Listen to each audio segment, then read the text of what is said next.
오늘 사무엘상 두 번째 시간입니다. 있어야 할 곳, 지켜야 할 자리라는 제목으로 함께 주시는 말씀의 은혜 나누도록 하겠습니다.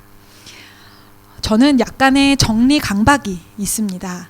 갑자기 웬 커밍아웃을 하냐 생각하실 텐데요. 그래도 밖에서는 사회성이 발휘가 돼서요. 다른 사람들과의 사이에서는 막 티를 내거나 그러지는 않습니다.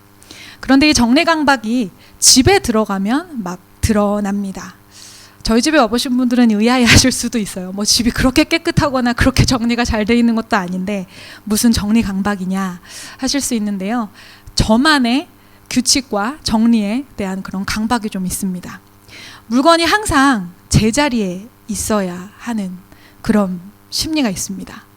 아무리 바빠도 쓰던 물건이 아무데나 놓여 있으면 문 열고 나가다가 다시 들어가 제자리에 꼭 두고 나가야 합니다.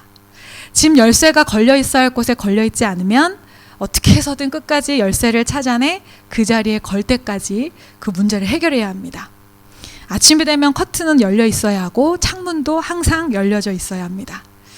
아이들 책가방은 등교 전에 항상 현관 옆에 나란히 잘 놓여 있어야 하고요.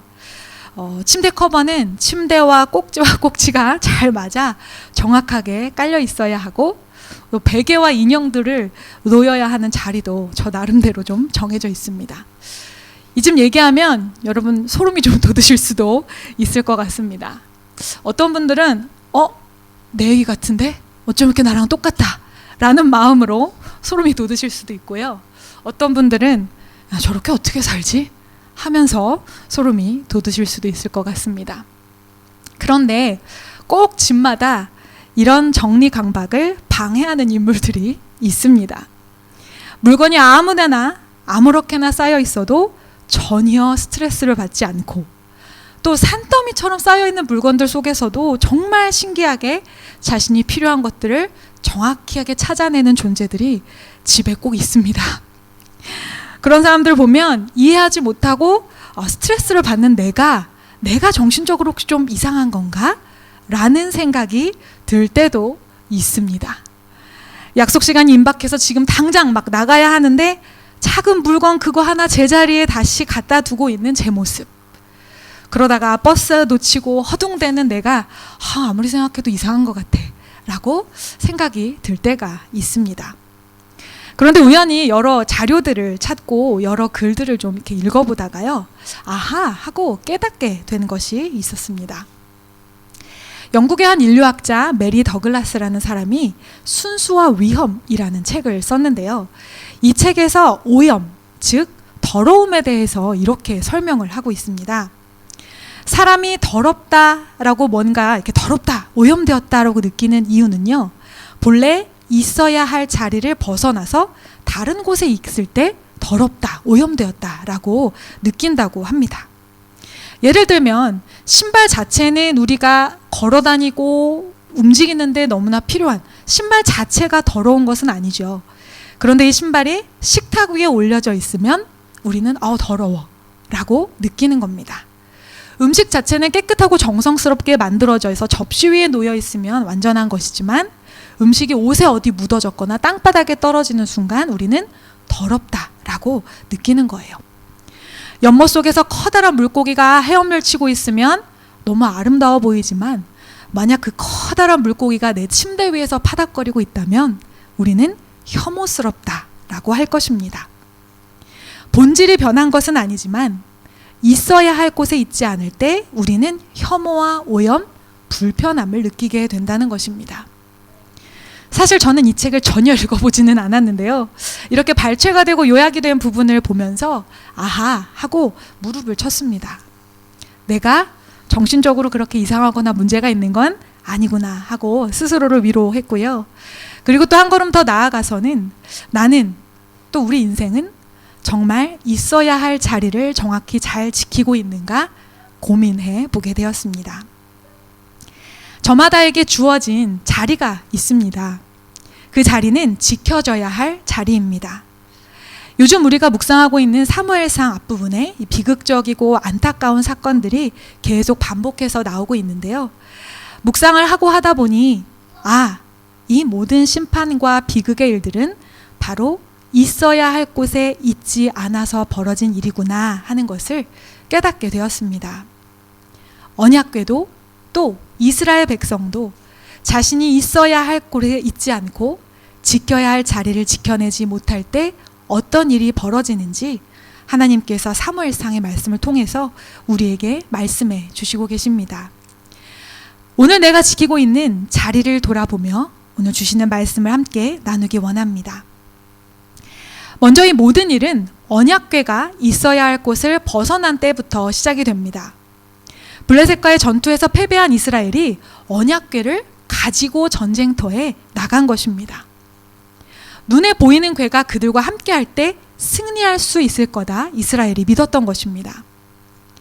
그러나 언약궤와 함께한 전쟁에서 어떻게 되었나요? 이스라엘은 블레셋에 오히려 더 크게 패하고 하나님의 임재의 상징인 언약궤마저 블레셋에게 빼앗겨 버리고 맙니다. 그리고 그 일로 인해 이스라엘의 영적 지도자였던 엘리와 그의 두 아들 며느리까지 죽습니다. 블레셋은 최고의 전리품인 언약궤를 차지하는 것에 들떠 다곤의 신전에 여호와의 궤를 모셔두었죠. 그러나 하나님은 언약궤 안에 갇혀 계신 분이 아니셨습니다. 완전한 이방인의 땅에서 하나님은 다곤 신상을 2번이나 쓰러뜨리시고 언약궤가 옮겨가는 곳마다 독한 종기를 일으키심으로 하나님의 살아계심과 권능을 이방 땅에서 홀로 드러내십니다. 블레셋은 이제 이 무서운 언약궤를 이러지도 저러지도 못합니다. 그렇게 7달 동안 블레셋의 지방에 방치되어 있게 됩니다. 사무엘상 6장 1절 말씀입니다.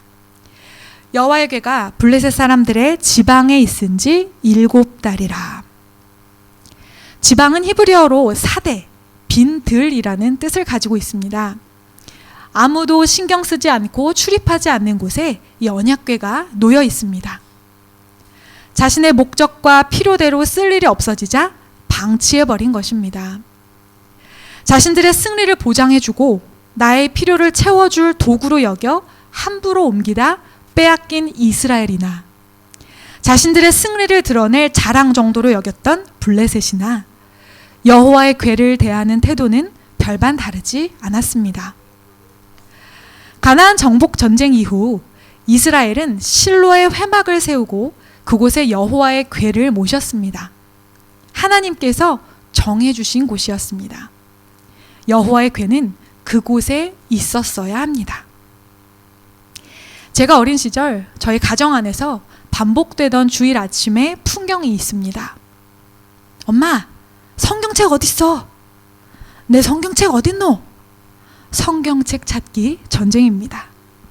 그러다가 안 되겠어서 아예 교회 가방을 만들었습니다. 성경책과 간단한 필기도구가 항상 담겨 있는 가방. 주일에만 사용되는 그 가방 속에는 일주일 동안 한 번도 손길이 닿지 않은 성경책이 담겨 있었습니다. 그래도 일주일에 한 번이라도 꺼내보던 때가 났습니다. 그래도 예전에는 교회에서 가장 흔한 분실물이 성경책이었던 때가 났습니다.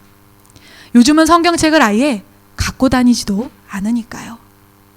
지금 꿈틀 사물함 안에 예쁜 분홍색 어린이 성경책에 이름 이니셜이 새겨진 채로 주인을 기다리고 있습니다. 벌써 2-3달이 되었는데 안 찾아가네요. 그래도 교회에 성경책을 가지고 왔다는 것에 엄청 칭찬하는 바입니다. 성경책을 들고 다니십니까? 성경책을 얼마나 펴보십니까? 얼마나 많이 읽으십니까? 그 이야기를 하려는 것이 아닙니다. 삶의 가장 중심에 손만 닿으면 뻗을 수 있을 만큼 친밀한 그 자리에 가장 우선이 되는 내 인생의 가장 고귀한 가치에 그 말씀을 두고 우리는 살아가는가, 그것을 이야기하는 것입니다. 우리들은 갈급할 때는 목마른 사슴이 시냇물을 찾듯이 말씀을 사모하고 찾고 위로받고 이용합니다. 그러나 내 삶이 평온하고 바쁘고 귀찮고 부담스러워지면 저 멀리 빈들에 방치해 둡니다. 귀한 하나님의 말씀이 그 말씀의 참된 가치를 모르는 사람에게 전해질 때에는 빈들에 버려지는 말씀이 되는 것입니다.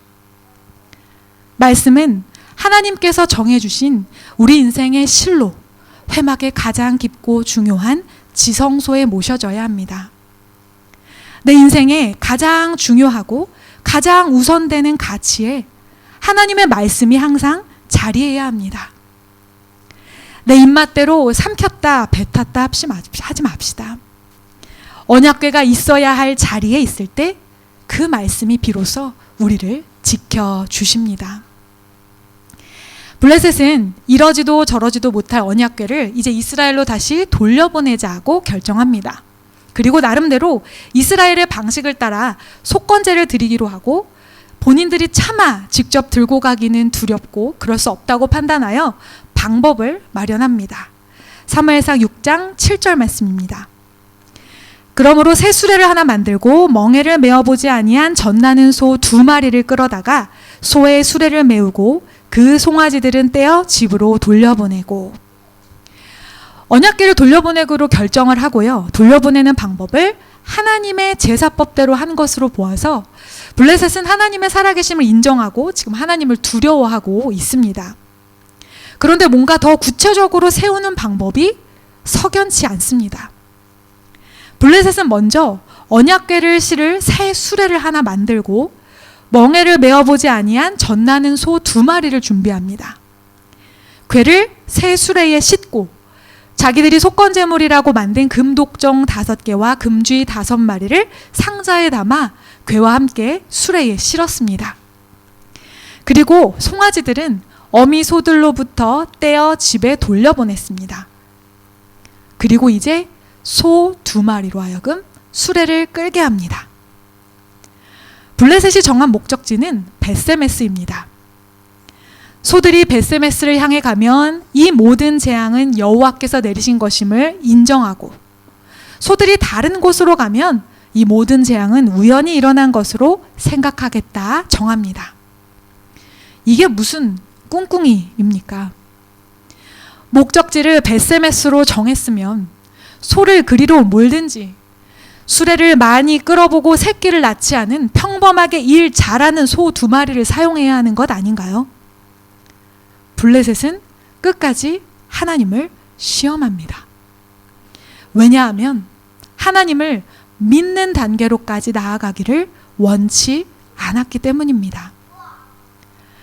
자연의 법칙을 따른다면 젖나는 어미소 2마리는 벳세메스가 아닌 울음소리 들리는 새끼 송아지에게로 돌아오거나, 혹은 한 번도 매보지 않은 멍에가 너무 불편하여 이리 뛰고 저리 뛰며 난동을 부릴 것입니다.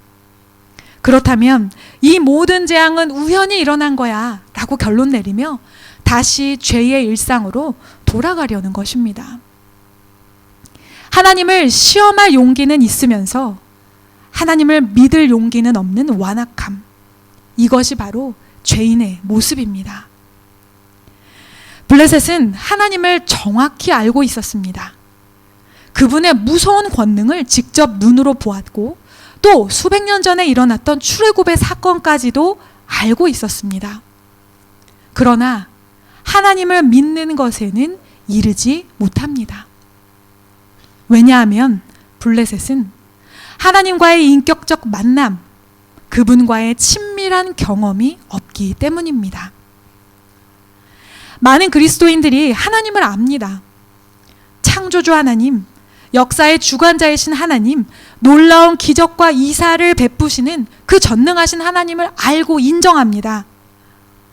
그러나 그 하나님이 오늘 매일의 내 삶 속에서 동일하게 일하고 계심을 인격적으로 경험하고 만나지는 못합니다. 하나님을 만나지 못하면 믿음이 생길 수 없습니다. 내 일상을 인도하시고 지키시고 보호하시고 끊임없이 말씀하시는 그 하나님을 예배를 통해, 기도를 통해, 말씀 묵상을 통해 계속 만나지 않으면 우리는 절대 하나님을 믿을 수 없는 완악한 존재입니다. 자, 이제 두 암소는 어떻게 됩니까? 오늘 본문 12절입니다. 함께 읽겠습니다. 암소가 벳세메스 길로 바로 행하여 대로로 가며 갈 때에 울고 좌우로 치우치지 아니하였고 블레셋 방백들은 벳세메스 경계선까지 따라가니라. 아멘. 소들은 벳세메스를 향하여 똑바로 걸어갑니다. 소들은 울면서도 왼쪽으로나 오른쪽으로나 길을 벗어나지 않고 큰 길을 따라 걸어갑니다. 왜 소들이 울며 가나요? 줄줄 흐르는 이 젖을 먹일 새끼들을 뒤에 두고 가야 하니까요. 동물들의 모성은 사람의 모성보다 더 진하기까지 합니다. 이것은 하나님이 주신 지극히 자연스러운 본성입니다. 그러나 소들은 모성이라는 본성조차 뛰어넘어 하나님의 뜻을 향해, 벳세메스를 향해 갑니다. 이스라엘이 보여주지 못한 믿음을 이 암소 2마리가 대신해서 보여주고 있습니다. 우리가 믿음 생활할 때 우리를 꼭 좌로우로 치우치게 하는 문제가 있습니다. 그런데 재밌는 것은 한번 그 문제에 걸리면 계속해서 똑같은 문제에 걸린다는 것입니다. 한국에서 교육부 사역을 할 때였습니다. 워낙 교회가 크고 각 부서가 하나의 교회처럼 독립되어 있는 그런 교회였습니다. 어느 날 한 집사님이 우리 부서에 와서 저를 찾아와서 우리 부서에서 교사로 섬기고 싶다고 이야기를 하는 것입니다. 그때나 지금이나 교사 한 명이 얼마나 귀한데요. 옳다구나 하고 교사를 받으려다가 내 부서에 귀하면 이미 저 부서에서 사역을 하고 있던 분이셨거든요. 내 부서에서 귀한 선생님이면 저쪽 부서에서도 소중한 선생님이실 텐데 왜 부서를 옮기시려고 하는 걸까 궁금한 마음에 왜 옮기시려고 하시나요? 하고 이유를 여쭤보았습니다. 그러자 그 부서에 마음이 안 맞는 사람이 있다는 것입니다. 사사건건 생각이 안 맞고 불편해서 사역을 할 수가 없다는 것입니다. 너무 괴롭고 힘들어 하시는 것 같아서 담당 전도사님과 상의를 해서 그럼 우리 부서에 오셔서 사역하시라고 했습니다. 처음에는 즐겁게 적극적으로 교사 사역을 하셨어요. 그래서 참 감사했습니다. 그리고 잘 적응하시기를 기도했습니다. 그런데 조금 시간이 지나니까 이분에게 모습이 보이기 시작했습니다. 교사 회의를 하는데 조금씩 돌출 발언도 하시고 저나 부장 장로님을 찾아가서 다른 교사들에 대해서 부정적인 이야기들을 막 하기 시작하시는 겁니다. 이분이 왜 이러실까 싶었지요. 그러던 어느 날 그 교사가 부장 장로님을 찾아가 부서를 또 옮기겠다고 하셨습니다. 이유는 뭘까요? 너무 안 맞는 사람이 있다는 겁니다. 저는 느낌이 왔습니다. 이분은 상습범이시구나. 일단 부장 장로님과 보내드리기로 했습니다. 이게 뭐 회사도 아니고 가고 싶은 분은 가시는 거죠.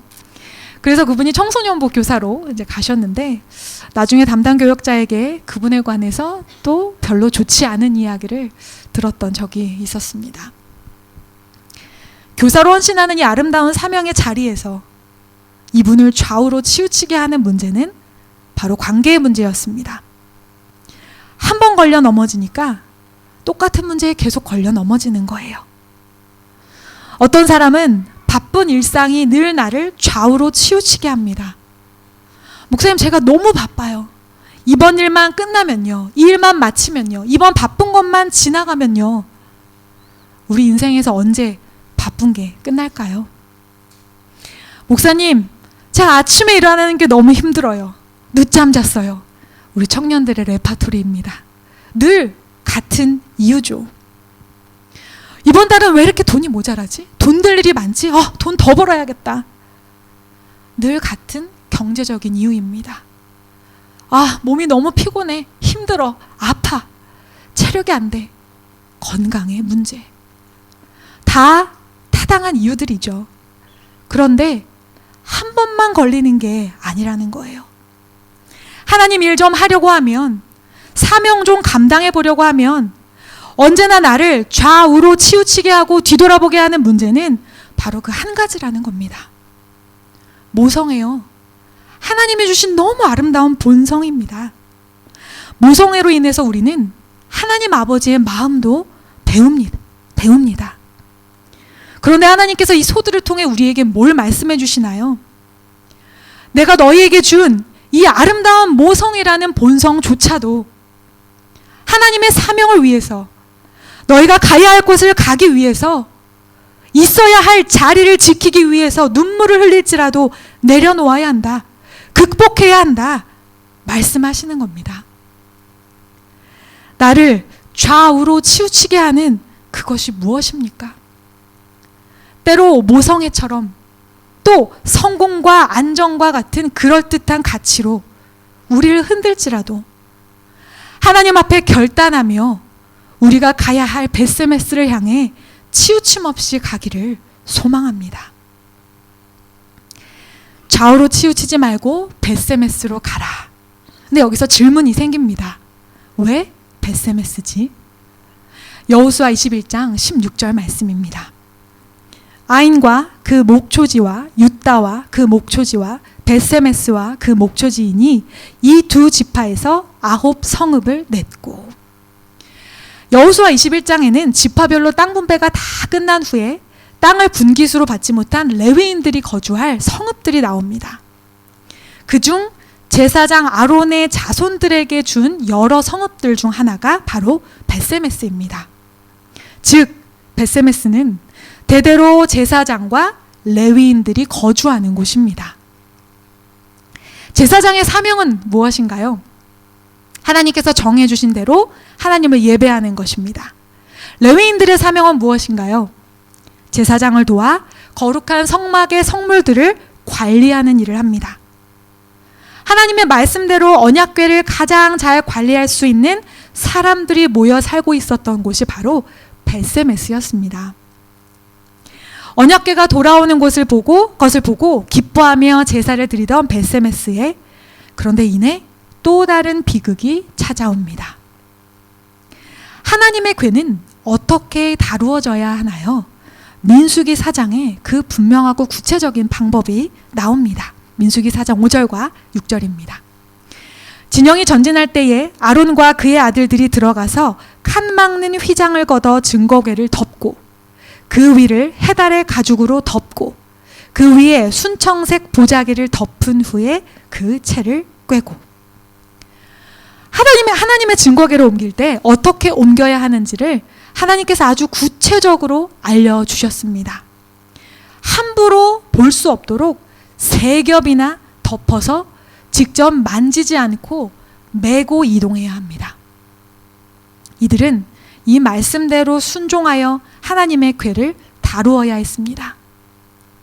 그런데 누구보다 하나님의 방식을 잘 알았어야 할 이들이 경솔한 마음으로 법궤 안을 들여다보다 5만 70명이 죽게 되었습니다.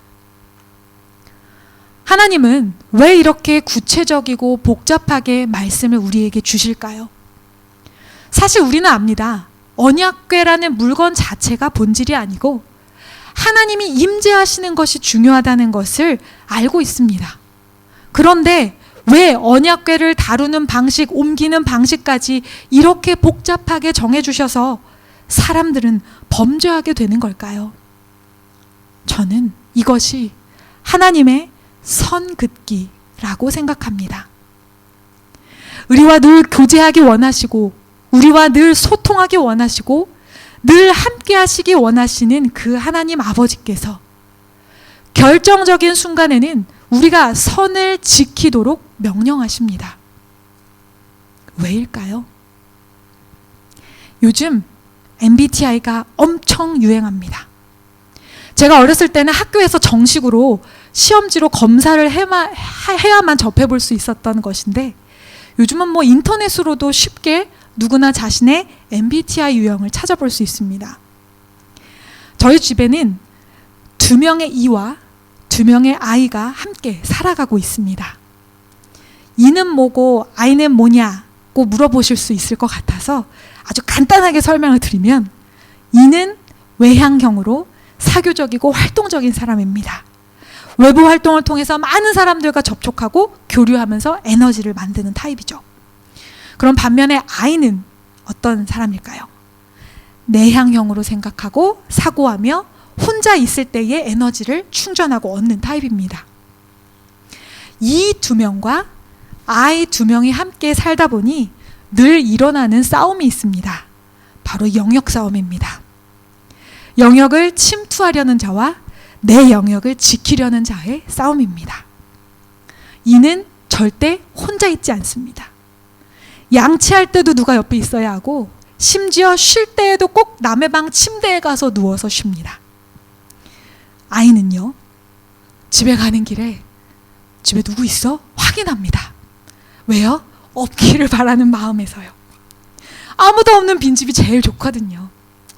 내 방과 내 공간을 아무도 넘어오지 않았으면 합니다. 선을 넘으려는 자와 선을 지키려는 자의 팽팽한 긴장이 있는 곳이 바로 저희 집입니다. 하나님도 선을 그으신다는 사실이 새롭게 다가옵니다. 생각해보니 원죄의 시작이 바로 이 선을 넘는 것에서부터 시작되었습니다. 하나님이 하지 말라고 하는 것을 하는 것, 하나님의 권위와 명령을 어기고 선을 넘어가는 것에서부터 인류의 죄의 역사가 시작된 것입니다.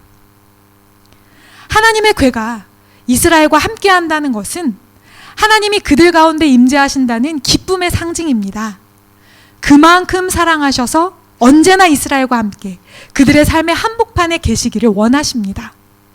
그러다 인간의 몸으로 이 땅에 오신 성육신의 사건은 하나님께서 인간과 얼마나 가까이에서 늘 함께 하시기를 원하시는지 보여주는 놀라운 사랑의 사건입니다. 그러나 그렇다고 해서 하나님과 우리 사이에 두어야 할 거리가, 지켜야 할 선이 사라지는 것은 아닙니다. 하나님은 완전하시고 거룩하신 분이시기에 우리 죄인인 우리가 함부로 그분의 거룩함과 함께할 수 없습니다. 함부로 그분의 권능과 나란히 있을 수 없습니다. 언약궤가 돌아와서 너무 기쁘다고, 하나님이 다시 함께 하신다는 사실이 감격스럽다고 선을 넘어서는 안 됩니다. 선을 넘으니 하나님을 승리의 보증수표 정도로, 축복과 행운의 증표 정도로 여겼던 것입니다. 경계를 허무니 하나님이 계셔야 할 주인의 자리에 내가 앉아있게 된 것입니다. 하나님은 우리가 감히 측량할 수 없고 다 알 수 없는 분이십니다. 그분이 어떻게 내 인생을 인도하시고 이 온 우주의 역사를 주관하시는지 우리는 알 수 없습니다. 신비의 영역입니다. 하나님의 신묘막측하심과 그분의 놀라운 주권을 인정하고 말씀을 기준으로 우리는 하나님 앞에 경계를 지키고 선을 넘지 말아야 합니다. 하나님을 경외하는 것은 바로 하나님이 정해주신 선을 지킬 때, 내가 있어야 할 곳에 있고 하나님을 절대적으로 인정하는 것에서 시작됩니다. 새벽마다 아이들을 학교에 보냅니다. 큰애는 알아서 MRT를 타고 가고 아직 2학년인 둘째는 제가 학교까지 버스를 타고 늘 데려다 줍니다. 6시 50분쯤에 집을 나서서 7시 15분쯤에 교문에 아이를 넣고 저는 다시 교회로 돌아오는데요. 항상 교회로 돌아오는 루트가 정해져 있는데 어느 날부터인가 굉장히 어색한 장면을 보게 되었습니다. 아이를 학교에 넣어주고 정류장까지 걸어와서 다시 버스를 타고 이미 너댓 정거장을 왔는데 그 정거장에서 저희 아이와 똑같은 교복을 입은 아이가 버스를 타는 것입니다. 이 시간에? 그것도 반대 방향으로? 왜지? 너무 궁금했고 지금도 궁금합니다. 근데 그 친구를 잊을만 하면 가끔 그 시간에 그 버스에 타는 것을 봅니다. 한번 물어봐야 될까요? 무슨 사정인지는 알 수 없지만 그 친구가 그 시간에 있어야 할 곳은 학교 반대 방향으로 가는 버스가 아니라 학교 교실 아니겠죠. 참 어색한 장면입니다. 우리가 지금 이 시간에 이 밝고 아름다운 예배실에서 만났으니 참 아름답죠.